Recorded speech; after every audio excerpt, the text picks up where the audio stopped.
Hello, नमस्कार। मैं अभिनय, आप सबका अभिनय में इसमें फिर से स्वागत करता हूं। जैसा कि आप जानते हैं हम A to Z quant batch पढ़ रहे हैं और अभी आधा घंटे पहले हमारी 1 बजे क्लास की टाइमिंग हो गई है 12 से। रोज़ हम पढ़ रहे हैं बट अभी 1 बजे हमने क्लास स्टार्ट की और फिर क्या हुआ कि आधा घंटे बाद ही आवाज़ के अंदर इश्यू आने लगा और फिर सेशन एंड करना पड़ा और दोबारा से हमने सेशन क्रिएट किया है। क्योंकि सिलेबस टाइम पे ख़त्म कराना है तो वो सीरियसनेस आपको भी दिखानी पड़ेगी और मुझे भी दिखानी पड़ेगी। हम ऐसा नहीं कर सकते कि ठीक है अब आज इतना ही सेशन हो गया और बाकी कल करेंगे, वो पॉसिबिलिटी नहीं है। मैं चाहता तो वैसा कर देता, मेरा भी मूड बहुत अच्छा नहीं है, लेकिन फिर भी मुझे पता है कि पढ़ाना है, पढ़ाना पड़ेगा, नहीं तो सिलेबस ख़त्म नहीं होगा। इसी सीक्वेंस में मैं पैरेलली एक टॉपिक और पढ़ा रहा हूँ, ट्रिग्नोमेट्री, जिसकी 2 क्लास हो चुकी हैं। आज तीसरी क्लास है, अनअकैडमी पे ये चल रहा है और शाम को 5 से 7 इसकी क्लास रहती है। फिर से बता रहा हूँ, डिस्क्रिप्शन में लिंक भी डाला हुआ है, कमेंट में भी लिंक पिंग किया हुआ है, आप देख सकते हैं। तो उस क्लास में भी आना ना भूलें। अगर आप चाहते हैं कि वाकई में आपका सिलेबस टाइम से ख़त्म हो जाए और हम लोग प्रैक्टिस भी कर पाएँ, तो उसके लिए ज़रूरी है कि आप दोनों क्लासेस पैरेलली करें। क्योंकि गणित 250 नंबर की है और वो सिर्फ आने से बात नहीं बनेगी, जब रट जाएगी तभी बात बनेगी, बार बार पढ़ेंगे। अब आवाज़ कट तो नहीं रही है, आप सुन पा रहे हैं। और एक कॉम्बैट अनअकैडमी पे आया हुआ है जिसके अंदर 1 करोड़ रुपए का पूल है। जो भी बच्चे अंडर 100 अंडर 200 रैंक ला रहे हैं उनको पैसे मिल रहे हैं, तो आप दीजिए। हर संडे ये कॉम्बैट हो रहा है। मैथ्स का पेपर मैं बना रहा हूँ, वीडियो सॉल्यूशंस के साथ बना रहा हूँ। सारे यूनिक सवाल हैं, लेकिन आप फिर भी कर पाएंगे, ऐसा नहीं है कि ना कर पाएं। तो चलिए शुरू करते हैं। आपको मालूम है कि हम हर सेशन में एक नई शर्ट प्रयोग करते हैं, तो उसी के अकॉर्डिंग इस सेशन में भी हम नई शर्ट पहनेंगे, क्योंकि जो भी बच्चा टॉप करेगा उन सबको इनाम मिलेगा। ठीक है,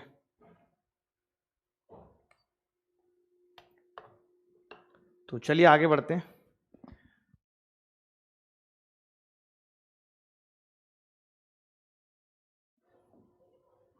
देखें सवाल क्या है। सवाल यहाँ पे था, हम यहाँ चल रहे थे, यहाँ तक हम सारे सवाल कर चुके थे। सवाल है 3 persons A B and C spend 78%, 70% and 80% of his income. The saving ratio of there is 11:9:8. The total amount of their income are 3900, then their incomes are, ये बताना है। एबीसी 3 आदमी हैं और अपनी आय का 78%, 70% और 80% खर्च करते हैं। इनकी बचत का अनुपात 11:9:8 है। इनकी आय का कुल योग इतना है। देखिए एक बात बताइए आप मुझे, रेशियो में हम क्या जानते हैं, क्या निकालने की कोशिश करते हैं? जब हमें इन तीनों की आय पता है कि तीनों की आय मिला के कितनी है, 39,000 है। अगर इन तीनों की आय मिला के 39,000 है, इसका मतलब है कि अगर मुझे इनकी इनकम का रेशियो मिल जाए तो बात बन जाएगी कि नहीं? तो आप कहेंगे हाँ जी, अगर रेशियो मिल जाए तो बात बन जाएगी। रेशियो कैसे निकालेंगे, बहुत ध्यान से समझना होगा। देखिए आप मुझे बताइए कि अगर ये 11 है, ये 9 है और ये 8, मैं ये कह रहा हूं कि ए अपनी आय का 78% खर्च कर रहा है। ए अगर अपनी आय का 78% खर्च कर रहा है, इसका मतलब बचा कितना रहा है? तो 22% बचा रहा है आय का। यही बचा रहा है, आय का कितना बचा रहा है? 22%। 22% ऑफ हिज इनकम वो बचा रहा है, जबकि बी अपनी आय का 70% खर्च कर रहा है, तो 30% बचा रहा है। बहुत ध्यान से समझना है। सी अपनी आय का 80% खर्च कर रहा है, तो कितना बचा रहा है? 20% बचा रहा है। बचा रहा है कि नहीं? आप सब ये भी जानते हैं कि हम रेशियो को किसी भी संख्या से गुणा कर दें कोई फर्क नहीं पड़ेगा। तो मैंने इन सबको 10 से गुणा कर दिया, 0 लगा दिया। क्यों मालूम है? मैंने कहा अगर 22% की वैल्यू 110 है तो 1% की 5 आ जाएगी। 30% की वैल्यू 90 है तो 1% की 3 आ जाएगी। 20% की वैल्यू 80 है, इसके 1% की वैल्यू 4 आ जाएगी। मैंने इन सबके 1% की वैल्यू निकाल दी। इनकम का 1% ये है। अगर इनकम का 1% की वैल्यू है ये, तो इनकम का 100% का रेशियो तो सेम ही होगा। किसी का भी 1% का रेशियो निकालो, 2% का निकालो, रेशियो तो सेम ही होगा या नहीं? तो 5, 3 और 4 होगा। 5, 3 और 4। तो मैंने कहा ये तो बड़ा आसान हो गया, इसको 5, 3 और 4 में बांटना है। आप चाहो, जिन बच्चों को नहीं समझ आया वो कैसे करेंगे इस सवाल को, वो तीनों की इनकम को 100x, 100y, 100z मानेंगे। फिर खर्चा लिखेंगे 78x, 70x, 80x।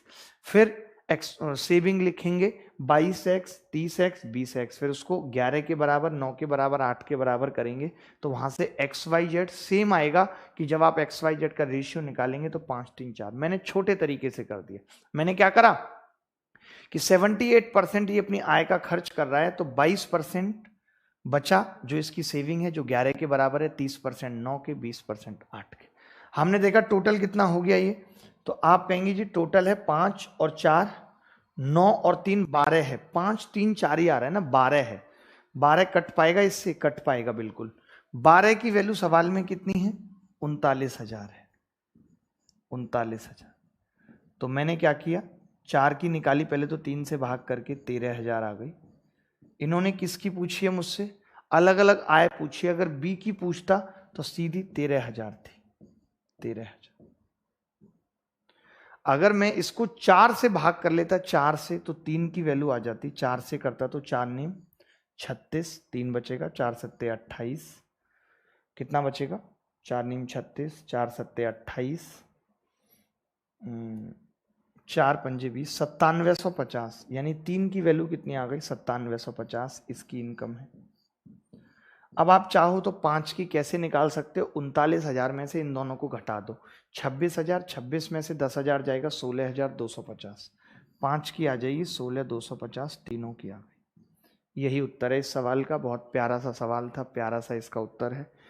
अब तो आवाज में ब्रेक नहीं आ रहा है, आवाज में ब्रेक तो नहीं आ रहा है, नहीं।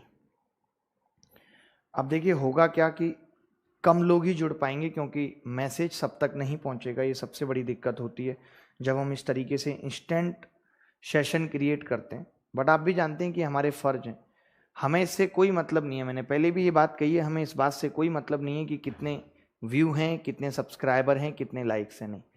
हमें इनसे फर्क नहीं पड़ता। हम ये जानते हैं कि अगर 100 बच्चा भी, 1000 बच्चा भी हमारा सीरियस होके पढ़ रहा है, उन लोगों को भी हम फायदा पहुंचा पा रहे हैं, तो ये हमारे लिए गर्व की बात है, बहुत बड़ी बात है। तो कभी ये मत सोचिएगा कि कम लोग देखेंगे पढ़ाई में मजा नहीं आएगा। जितना कम देखेंगे उतने कम कमेंट आएंगे, उतना आपको ज्यादा समझ में आएगा। तो बिल्कुल भी परेशान मत होइए कि 955 लोगों ने लाइक किया है, नहीं किया है, क्योंकि जब भी ऐसा होता है कि जब हम सेशन दोबारा क्रिएट करते हैं तो इस तरीके की दिक्कतें आती ही हैं। ठीक है, तो चलिए आगे बढ़ते हैं। धीरे धीरे लोगों को पता चल जाएगा कि सेशन हो रहा है। देखें ये क्या है, आप कहेंगे जी ये है। ये सवाल क्या है? देखिए, किसी वस्तु की मूल कीमत कच्चे माल का 3 गुना है। देखिए जब हम किसी वस्तु को बनाते हैं, जब भी हम किसी वस्तु को बनाते हैं, तो एक बात ध्यान रखना हमेशा कि हमें 2 चीज़ों की ज़रूरत पड़ती है, एक तो रॉ मटेरियल और एक लेबर कॉस्टिंग। भाई जिन लोगों को बनाएंगे उनको भी पेमेंट करनी पड़ेगी, और जो रॉ मटेरियल लगेगा वो भी। तो मैंने यही कहा कि किसी वस्तु का the prime cost of an article is thrice of raw material. फिर इन्होंने कहा if the cost of raw material is increase in the ratio 5:12 and the cost of manufacturing expenses is increase in the ratio 4:5, if the cost of initial cost 60 है तो final cost क्या होगी? अब क्या कीमत है? देखो बड़े प्यार से मैं बताऊंगा। इसने कहा कि भाई, मैंने कहा आपको कि जब हम किसी वस्तु को बनाते हैं तो उसकी कीमत 2 चीजों पे निर्भर होती है। प्राइम कॉस्ट जो होती है वो किस किस पे, बहुत प्यार से समझेंगे इस सवाल को। जो प्राइम कॉस्ट होगी वो किस किस चीज पे डिपेंड करेगी? तो आप कहेंगे वो रॉ मटेरियल पे करेगी, RM। रॉ मटेरियल को शॉर्टकट में मैंने लिख दिया RM, प्लस मैन्युफैक्चरिंग एक्सपेंसेस को मैंने लिख दिया MF। यहां एक M का मतलब मटेरियल है और एक M का मतलब मैन्युफैक्चरिंग है। ठीक है, तो प्राइम कॉस्ट क्या है? RM और MF। किसी को डाउट यहां तक? यहां तक तो डाउट नहीं होगा। सवाल में ये कहा हुआ है कि प्राइम कॉस्ट 3 गुना है। देखिए प्राइम कॉस्ट है कितनी, प्रारंभिक कीमत कितनी है? तो आपने कहा 60 है। सवाल में लिखा हुआ है, मैंने नहीं लिखा। सवाल में लिखा हुआ है कि प्राइम कॉस्ट स्टार्टिंग 60 थी। ये भी दिया हुआ है कि प्राइम कॉस्ट कच्चे माल का 3 गुना है। तो आप बताइए कच्चे माल का ये किसका 3 गुना है? 60। तो आप कहेंगे 20। तो मैं ये कहूंगा कि जो रॉ मटेरियल है वो 20 का है। देख लो 20 का 3 गुना 60 हो गई या नहीं? तो आप कहेंगे हाँ जी हो गई। RM रॉ मटेरियल 20 और प्राइम कॉस्ट 60। ठीक है, अब मैं आपसे जानना चाहता हूं कि ये रॉ मटेरियल का 3 गुना है प्राइम कॉस्ट, तो मैन्युफैक्चरिंग एक्सपेंसेस क्या होगा? मैन्युफैक्चरिंग एक्सपेंसेस क्या होगा? तो आप कहेंगे जी मैन्युफैक्चरिंग एक्सपेंसेस होगा 40, क्योंकि टोटल 60 भी तो करना है। बताओ, टोटल भाई 60 भी तो करना है ना। ये बात समझ आई? मुझे ये समझ आई कि जो इनिशियल कॉस्ट 60 है उसके अंदर 20 RM है, ठीक है, और 40 MF है, मैन्युफैक्चरिंग एक्सपेंसेस है। यहां तक अगर कोई डाउट है या कोई दिक्कत है तो आप मुझे बताइए कि हाँ जी दिक्कत है। बोलो क्लियर जल्दी। आप कहेंगे हाँ जी कोई दिक्कत नहीं है। अब सवाल में कह रहा है कि कच्चे माल की कीमत 5 और 12 में बढ़ जाती है। कच्चे माल की कीमत 5 और 12 में बढ़ जाती है। मैं ये कह सकता हूं कि अगर कच्चे माल की कीमत पहले 5 थी तो बढ़ के 12 हो जाती है, ये बोल रहा है। जबकि विनिर्माण लागत 4 से 5 हो जाती, 4 थी तो ये 5 हो जाती। ये दिया हुआ सवाल में। हमने ये कहा आपसे, इतनी छोटी सी बात हमने कही कि भैया 5 की जगह तो 20 था, 20 था ना, तो 5 अगर 12 हो जाता है तो 5 चौक 20, 12 कितना हो जाएगा? तो आप कहेंगे जी 12 हो जाएगा 48। 12 कितना हो जाएगा? 48। बोलो हो जाएगा या नहीं? 5 की वैल्यू 20, 12 की कितनी आ गई? 48।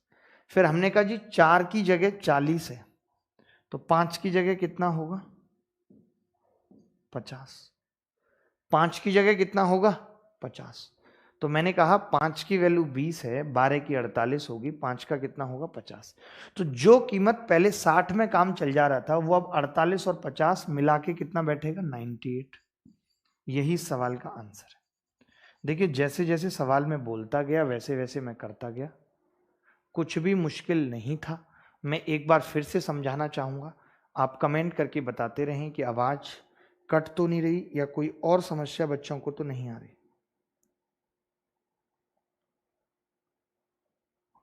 विजय मीना और रोहित कुमार हमारे साथ जुड़े हुए हैं। रोहित जी कैसे हैं? आपका एनटीपीसी का एग्जाम कैसा हुआ?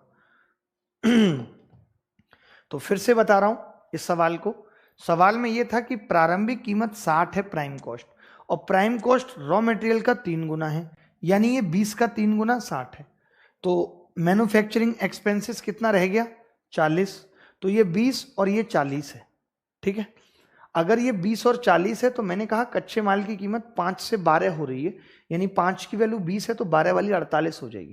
यानी जो काम पहले 20 में हो रहा था अब 48 में आएगा मटेरियल, और करने वाले पहले 40 रुपए ले रहे थे तो अब 50 लेंगे, तो कीमत कितनी हो जाएगी? 50 और 48 98। बात खत्म।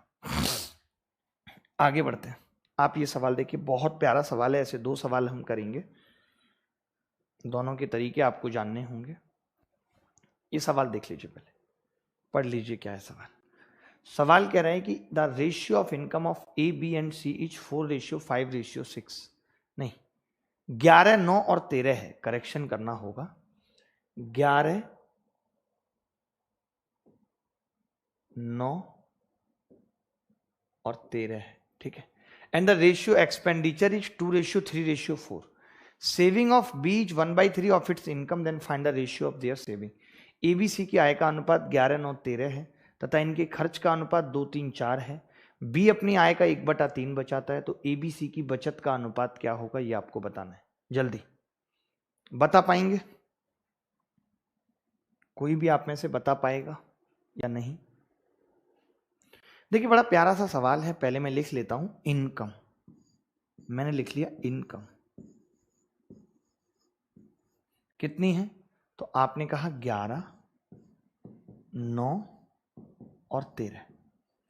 ए, बी और सी, इनके खर्च का अनुपात 2:3:4 है। इनके खर्च का अनुपात 2:3:4 है। इनके एक्सपेंडिचर का अनुपात,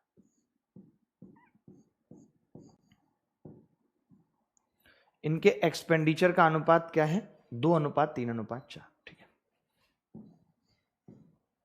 मुझे आप एक छोटी सी बात बता दीजिए, एक छोटी सी बात मुझे बता दीजिए कि अगर बी अपनी आय का 1/3 बचाता है, आय 9 है और इसका 1/3 बचाता है, यानी कि 3 सेविंग है बी की। 3 क्या है? सेविंग ऑफ, यानी मैं ये कह सकता हूं कि 3 क्या है? बी की सेविंग है। बोलो इज इट क्लियर और नॉट? यस। अब आप बताइए कि अगर बी की सेविंग 3 है तो खर्च कितना होना चाहिए? भाई 9 इसकी इनकम है, मैं आपसे पूछना चाहता हूं कि बी का एक्सपेंडिचर कितना होना चाहिए। तो आप बोलेंगे 9 माइनस 3 बराबर 6। बी का एक्सपेंडिचर कितना होना चाहिए? 6 होना चाहिए। ठीक है भाई, लेकिन यहां पे कितना है?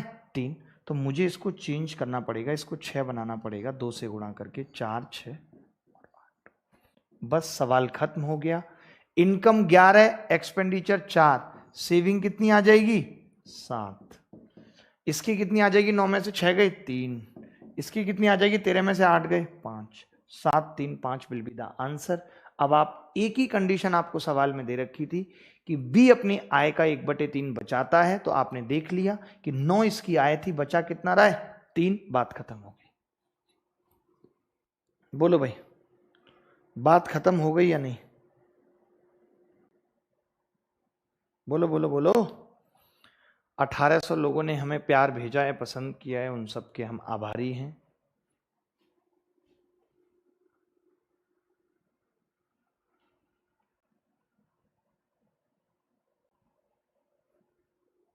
आगे बढ़े। ये सवाल देखिए, अब ये सवाल थोड़ा आसान था। आपने देखा, आपने बड़े बड़े सवाल भी देखे होंगे, बट ये आसान था कि भाई यहाँ पे 9 था, उसका 1/3 करना आसान हो गया। जब ऐसा नहीं होता, आसान नहीं होता मामला, तब किस तरीके का सवाल आता है? एक एसएससी में आया हुआ सवाल आपसे पूछ रहा हूँ। थोड़ा मुश्किल जरूर है, बट आप कर पाएंगे जल्दी से। कौन करेगा? अब आप थोड़ा सा दिमाग लगाइए कि इस सवाल को कैसे किया जाएगा। मैं XYZ कुछ भी नहीं मानूंगा, ऐसे ही करूंगा जैसे अभी किया है, बट कैसे किया जाएगा बताओ। सवाल पढ़ता हूं फिर से। The ratio of income of A, B and C is 7 9 12 and the ratio of expenditure 8 9 15. Savings of A is 1/4 of its income. Then find the ratio of their savings. ABC की आय का अनुपात 7 9 12 है तथा इनके खर्च का अनुपात 8 9 15 है। A अपनी आय का 1/4 बचाता है, तो ABC की बचत का अनुपात क्या है, ये आपको बताना है। जल्दी कौन बताएगा? सबसे जल्दी कौन बताएगा भाई?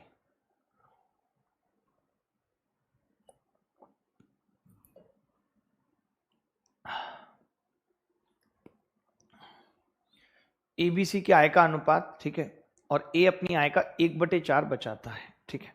अगर मैं ए के बारे में आपसे पूछूं, ए की इनकम, एक्सपेंडिचर और सेविंग, ऐसे लिख लिया मैंने ए के बारे में लिख लिया IES, engineering services, Indian engineering services, ठीक है।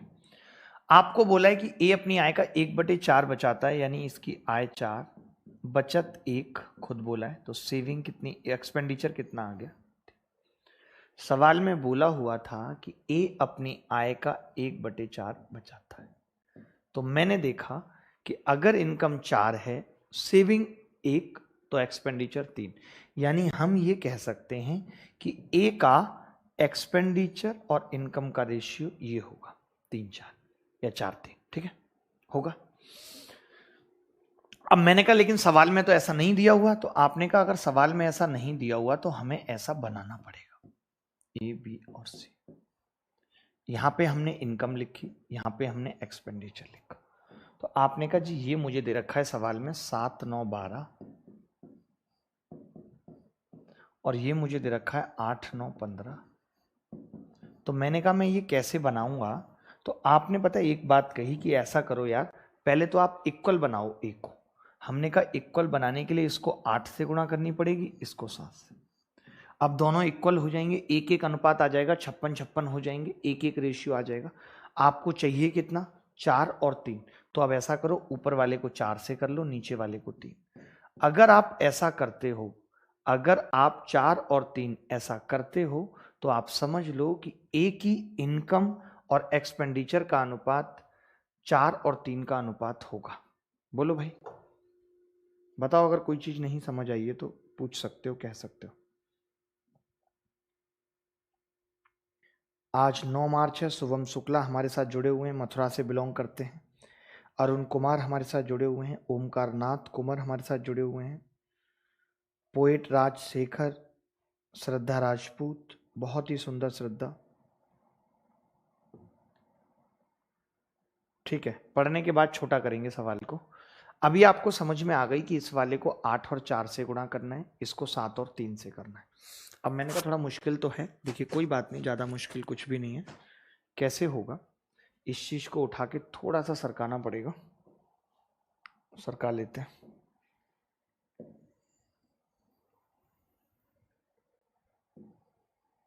ये लो जी, ठीक है। अब दोबारा लिख रहा हूँ मैं, दोबारा लिख रहा हूँ, इनकम एक्सपेंडिचर ABC है। पहले वाले को किससे गुणा हो रही है, 7, ये कितना आ जाएगा पहले वाला, 56 गुणा 4 अनुपात 9 को गुणा होगी तो कितना होगा, 9 गुणा 32, 12 गुणा 32। मैं इसलिए कर रहा हूं ताकि घटाने में दिक्कत ना आए। ये 56 गुणा 3 आ जाएगा, ये 9 गुणा 21 आ जाएगा, ये 15 गुणा 21 आ जाएगा। अब आपको जब सेविंग निकालनी, ये सवाल सेम SSC ने पूछा हुआ है, मैंने नहीं पूछा, आप देख लेना, आपके पास कोई भी प्रीवियस ईयर किताब होगी उसमें आपको मिल जाएगा। सेविंग कितनी आएगी, सेविंग आती है एक्सपेंडिचर में से, एक्सपेंडिचर को इनकम में से माइनस करने पे, माइनस करूंगा 56 कॉमन आ जाएगा, 4 में से 3 घटेगा 1, 56 आ गया।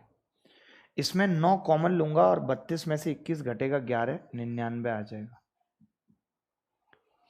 इसमें से क्या कॉमन आ जाएगा, 3 कॉमन आएगा, बस 3। अगर इसमें से 3 कॉमन लूंगा तो ये आएगा 128 32 वाला, और ये आएगा 105, 3 गुणा 23 69 आ जाएगा। घटा के देख लेना, यही सवाल का आंसर है, 56 99 69। और ये सवाल मैंने नहीं बनाया, ना मैंने पूछा है, SSC पूछ चुकी है। बहुत सारे बच्चों को आंसर भी याद होगा इसका, अगर याद है तो बताइए। अब हमारे साथ इस वक्त 1900 लोग भी जुड़ चुके हैं और 2300 लोगों ने प्यार भी भेज दिया है, पसंद भी किया। बहुत ही सुंदर, बहुत ही सुंदर। किसी को डाउट है तो बताए वो कि हाँ जी मुझे ये डाउट है, होना नहीं चाहिए मेरे हिसाब से, कोई भी डाउट नहीं होना चाहिए। मैंने कहा ए अपनी इनकम का 1/4 बचाता है, इनकम 4 है, सेविंग 1 बचाता है, एक्सपेंडिचर कितना हो गया 3। तो हमने कहा कि हमें ए का इनकम और एक्सपेंडिचर का अनुपात 4:3 बनाना है, वो हमने बना दिया। इसके बाद हम आ जाते हैं सिक्कों वाले पैसे पे। सिक्के के 3 या 4 सवाल करेंगे और उसके बाद एक कंसेप्ट आपको एकदम क्लियर हो जाएगा। तो देखिए दिख रहा होगा, इतना छोटा भी सवाल नहीं किया है, मैं पढ़ देता हूँ सवाल क्या है। ए बैग कंटेन्स 50 पैसे, 25 पैसे and 10 paise coins. The ratio of coins is 5:9:4 and total amount is ₹206। Then find the number of coins. एक बैग में 50 पैसे, 25 पैसे और 10 पैसे के कछु सिक्के हैं, ठीक है, सिक्के हैं, और सिक्कों का अनुपात 5:9:4 है, कुल 206 रुपए हैं। तो सिक्कों की अलग अलग संख्या बताओ क्या होगी।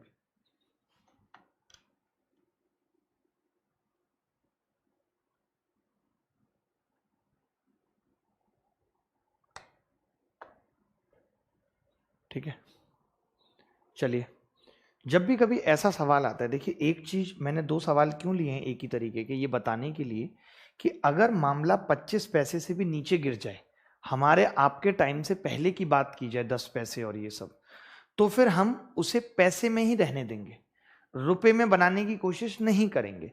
मेरे कहने का मतलब क्या है कि मुझे कॉइन्स का रेशियो दे रखा है, मुझे कॉइन्स का रेशियो दे रखा है, किस किस का, 50 पैसे और 25 पैसे और 10 पैसे। मुझे कॉइन्स का रेशियो दे रखा है 50 पैसे, 25 पैसे और 10 पैसे, यही दे रखा है। तो आपने कहा कि ये कितना होगा, कितना दे रखा है, तो मैंने कहा 5 9 और 4। कितना होगा, 5 9 और 4, ये कॉइन्स का रेशियो दे रखा है। मैं आपसे कहता हूं कि आप यही मान लो कि सिक्के 5 9 और 4 ही हैं, मुझे नहीं पता कितने हैं, बट मैंने इतना ही मान लिया कि 5 9 और 4 ही हैं।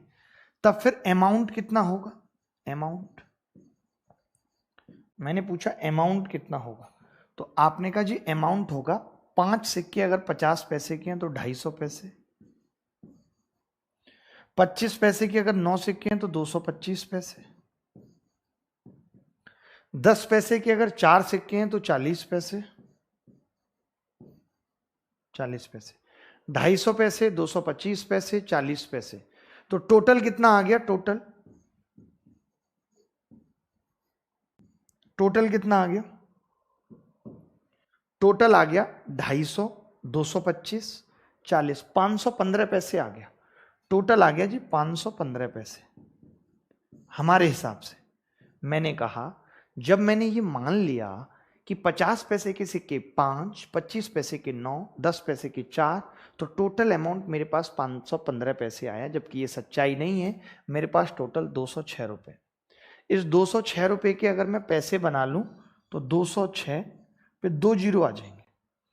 206 पे 2 जीरो आ जाएंगे पैसे की। तो पैसे से पैसे कट गया, एक की वैल्यू कितनी आ गई?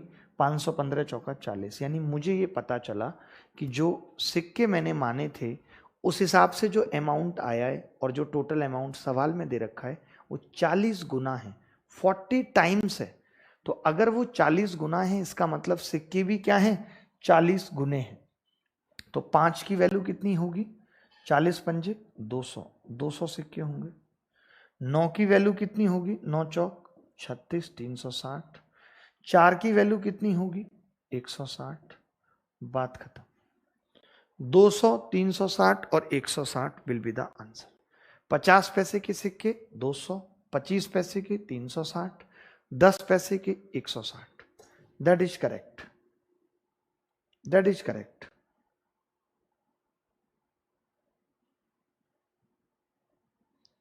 Very good, very good. सब बच्चे इतने ध्यान से पढ़ रहे हैं, मुझे बहुत अच्छा लग रहा है।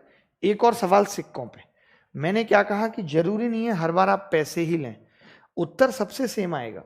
उत्तर सबसे सेम आएगा। हो सकता है कि आपको हर बार पैसे की जरूरत ना पड़े। ए बैग कंटेन्स ₹180 in which ₹1 50 पैसे 25 पैसे coins. Their ratio are 2:3:4. Then find the number of all types of coins separately. एक बैग में 180 रुपए हैं जिसमें 1 रुपए, 50 पैसे और 25 पैसे के सिक्के हैं। इनका अनुपात 2:3:4 है। तो सभी तरह के सिक्कों के अलग अलग संख्या बताओ। देखिए अब जैसे क्या है, मैं ये जानता हूं कि 50 पैसे के सिक्के अगर 3 होंगे तो 1.5 रुपया बनेगा, 1.5 रुपया बनेगा। मैंने क्या है, सिक्कों को ऐसे ही मान लिया। मैंने लिखा 1 रुपये, जो दिया हुआ था वही मान लिया। 50 पैसे और 25 पैसे। तो नंबर ऑफ कॉइन्स कितने होंगे? Number of coins 2:3:4, 2:3:4। ठीक है, यही होगा। तो मैंने कहा अमाउंट कितना होगा?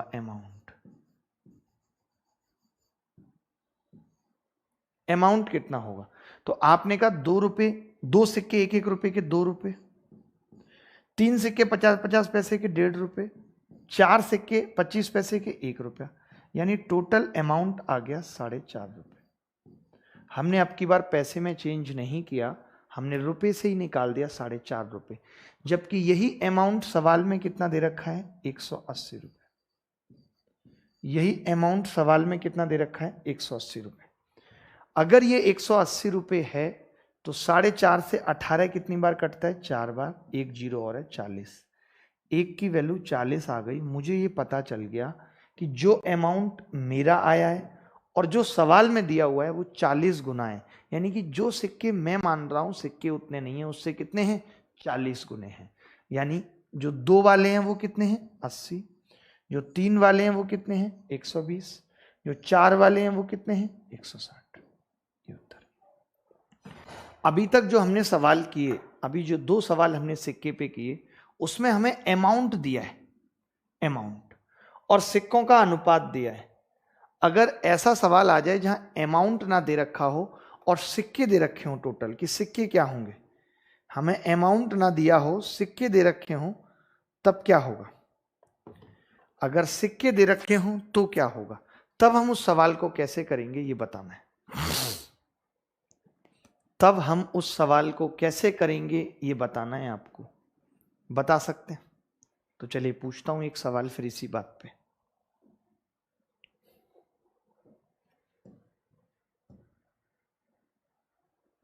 ये सवाल देखिए,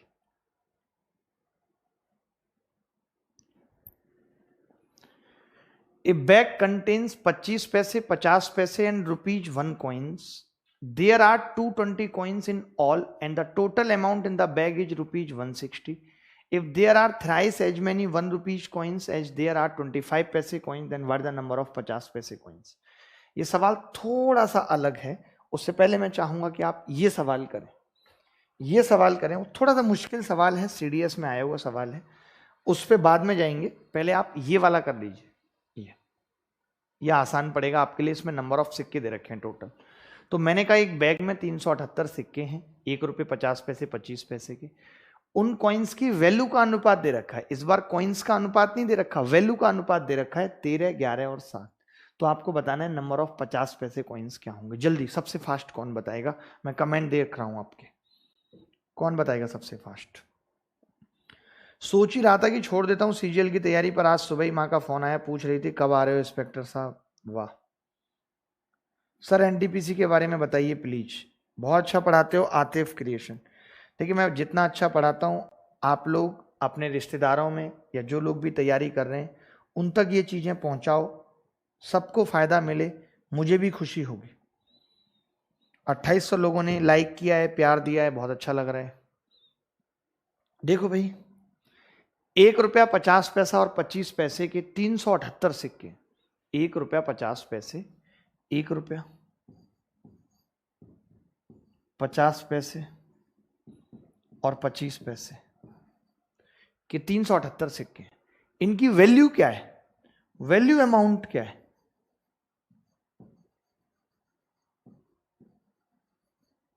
वैल्यू अमाउंट, तो आप कहेंगे वैल्यू अमाउंट है 13, 11, 7। 13, 11 और 7। वैल्यू अमाउंट क्या है? 13, 11 और 7। ठीक है, तो कॉइन्स कितने होंगे? कॉइन्स कितने होंगे? कॉइन्स, तो देखिए मैं आपसे जानना चाहता हूं कि अगर मेरे बैग में 13 रुपए हैं और 1 रुपए के सिक्के हैं तो कॉइन्स कितने होंगे? मेरे बैग में 13 रुपए हैं और 1-1 रुपए के सिक्के हैं, कितने होंगे? तो आप कहेंगे जी 13 ही होंगे। अगर मेरे बैग में 11 रुपए हैं और 50 पैसे के सिक्के हैं तो आप भी जानते हैं 1 रुपए में 2 50 पैसे के सिक्के होते हैं, यानी कि 22 होंगे सिक्के। 1 रुपए में 4 25 पैसे के सिक्के होते हैं, तो 7 रुपए में 25 पैसे के सिक्के कितने होंगे? 28। 7 रुपए में 25 पैसे के सिक्के कितने होंगे? 28। तो हमने देखा कि जी टोटल सिक्के हमारे हिसाब से 13, 22, 28 को जोड़ दें तो 63 आ रहे हैं। हमारे हिसाब से टोटल सिक्के कितने आ रहे हैं? 63 आ रहे हैं। ठीक है, 63। 63 की वैल्यू सवाल में 378 है, 378 है। 63 की वैल्यू सवाल में 378 है, यानी 6 से गुणा हो रही है। 1 की वैल्यू 6 है, हमसे 50 पैसे के सिक्के पूछ रहा है। 6 से गुणा करेंगे सिक्कों को, 22 छिक्के 132। यही उत्तर है इस सवाल का।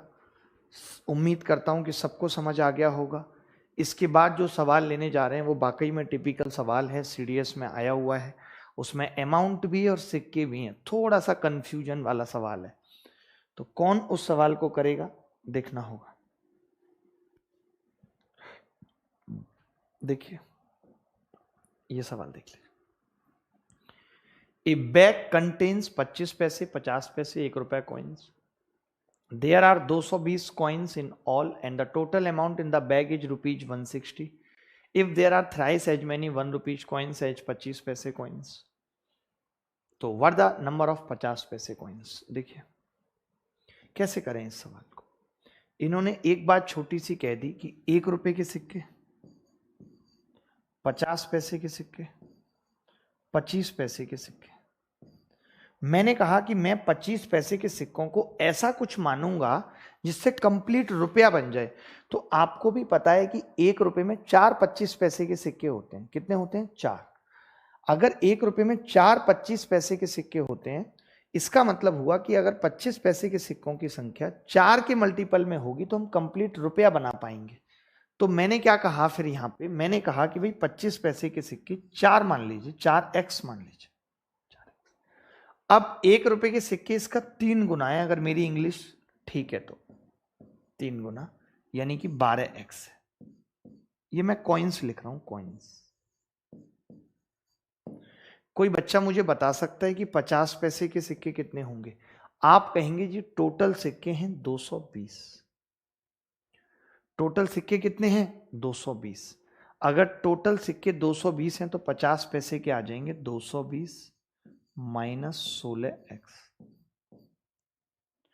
220 माइनस 16x। मैंने क्या किया, 1 रुपए के सिक्के थे 12x और 25 पैसे के 4x, दोनों को जोड़ा 16x आया और 220 में से मैंने उसको घटा दिया 220 माइनस 16x। ये नंबर ऑफ कॉइन्स मुझे तीनों के पता चल गए। अब मैंने कहा भाई इनकी वैल्यू क्या होगी?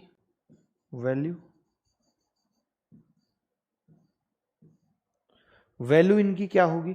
तो आपने कहा जी 1 रुपए के सिक्कों की वैल्यू होगी 12x, जितने सिक्के उतने रुपया।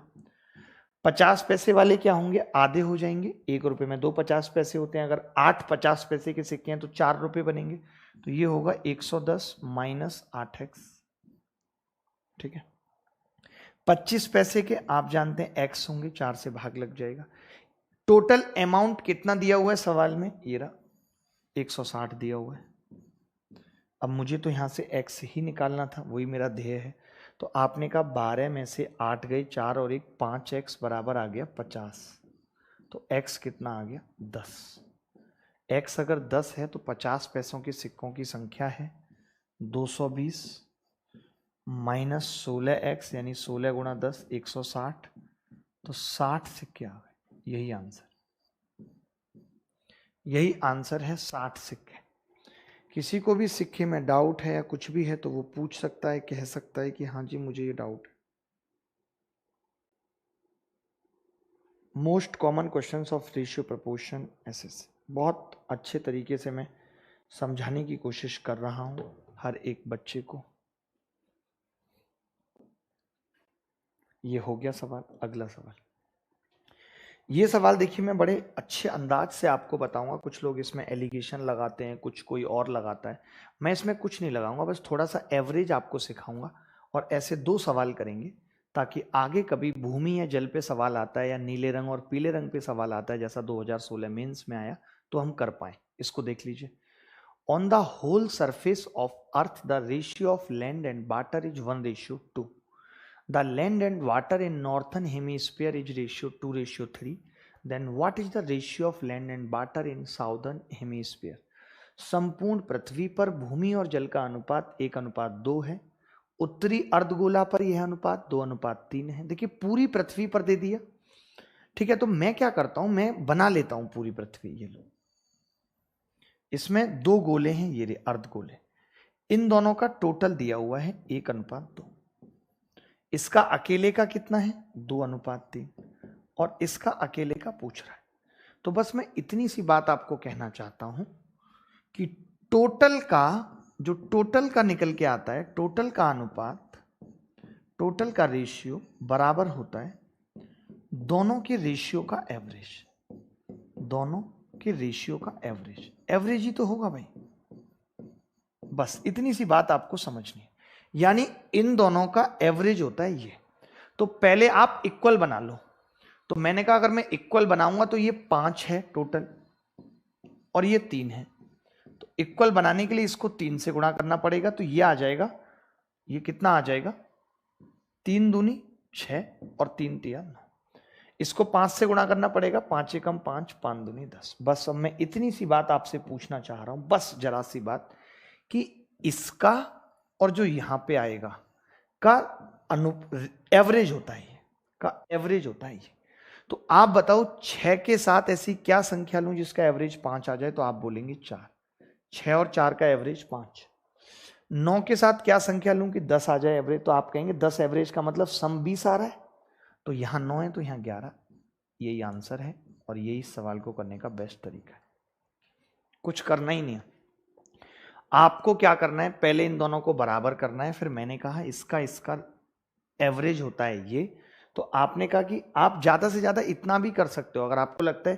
देखिए एवरेज क्या होता है दो संख्याओं का, a plus B by two, मतलब दोनों का सम निकालना है तो 2 से गुणा कर दो।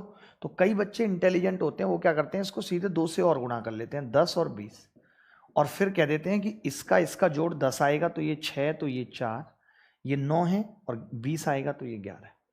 बोलो अब एक और सवाल अगर ऐसा पूछ लूं तो कर पाओगे? कर पाओगे भाई? बोलो। समझ आ जाता है। शंकरलाल सैनी को पूरा समझ आ रहा है। शंकरलाल धन्यवाद, थैंक यू वेरी मच इतना पढ़ने के लिए। एक और सवाल मैं इसी पे पूछ रहा हूं, बस वो भूमि नहीं है, सवाल की भाषा अलग है, बस सवाल सेम है, भाषा अलग है। आप देखिए ये सवाल 2016 मेंस में आया था, एक बार करके दिखाओ, देख लेना। देखो एक चीज जरूर नोट कर लेना कि ऊपर ब्लू एंड येलो है और नीचे भी ब्लू एंड येलो है और पूछा भी ब्लू एंड येलो है। ठीक है, सवाल यह है, in a coloured picture of blue and yellow colour, blue and yellow colour is used in the ratio 4:3। In the upper half value blue ratio yellow is 2:3। What is the value of blue ratio yellow in the lower? आधे में पूछ रहा है, आधे में दे रखा है, नीला और पीला का अनुपात बताना है। जल्दी बताओ कौन बताएगा? जो सबसे जल्दी बताएगा उसको हमारी तरफ से 2 रुपए का नगद पुरस्कार है। I am a software engineer but don't why I am here. Kumar Satyam official कह रहे हैं कि मैं एक कौन सा इंजीनियर हूं? सॉफ्टवेयर इंजीनियर हूं, बट मुझे नहीं पता कि मैं यहां क्यों हूं। आप यहां क्यों हो ये हम भी नहीं सोच सकते। क्यों हो आप यहां? हो तो क्या चाहते हो? मत चाहो कुछ बेहतर होगा।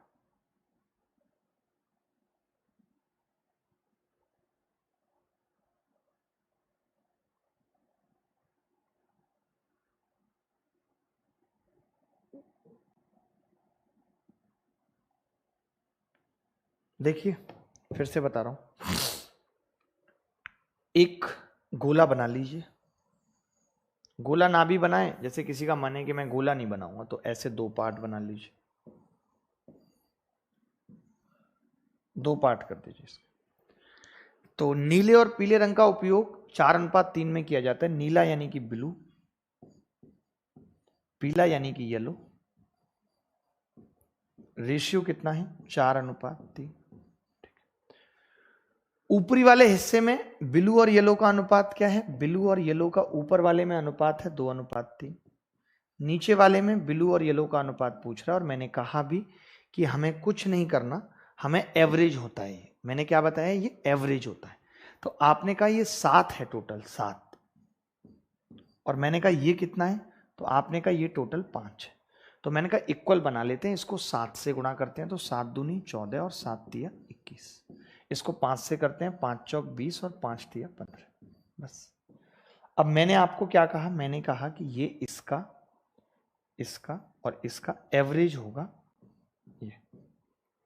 तो आपने कहा 20 दूनी 40 होगा, 14 ऑलरेडी आ चुका है, 26 होगा, 26 प्लस 14 का आधा 20 होगा एवरेज। 15 दूनी 30 है, 21 ही है, बचा हुआ 9 होगा, यही आंसर है। 21 और 9 का एवरेज 15 होता है। इस तरीके के सवाल बहुत बार पेपर में पूछे जा रहे हैं, आपको रटे हुए होने चाहिए। इतने ही सवाल आज मैं लेकर आया था, मुझे नहीं पता था कि दोबारा सेशन लेना पड़ेगा। तो एक सेशन हमने इससे पहले 31 मिनट का लिया है और लगभग 45 मिनट का ये सेशन है, दोनों को मिला के पढ़ लीजिएगा। इससे पहले वाले में भी बहुत सारी चीज़ें बताई और इसमें भी बहुत सारी चीज़ें बताई। रात को 10 बजे मुलाकात होगी। आज A to Z quant batch launch कर रहे हैं रात को 10 बजे। तब तक विदा लेता हूं, और अभी तो आपसे 5 बजे भी मुलाकात होगी ट्रिग्नोमेट्री की क्लास में। अगर आपको एडवांस आइडेंटिटी कभी समझ नहीं आई, उनके उपयोग कभी समझ नहीं आए, तो आज एक बेहतर अपॉर्चुनिटी है आपके पास कि आप इक्वेशंस को सॉल्व करना सीखें और एडवांस आइडेंटिटी को रटना सीखें मेरे साथ। कमेंट में एक जो लिंक पिंग किया हुआ है उस पर क्लिक करेंगे, इनविटेशन कोड मांगेगा, अभिनय मैच डाल दीजिएगा। डिस्क्रिप्शन में भी लिंक दिया हुआ है। तो ये क्लास अनअकैडमी पे स्पेशल क्लास होगी जो कि फ्री है सबके लिए, तो आप उस क्लास में आइए। चलिए, thank you very much, bye bye, take care, धन्यवाद, थैंक यू वेरी मच।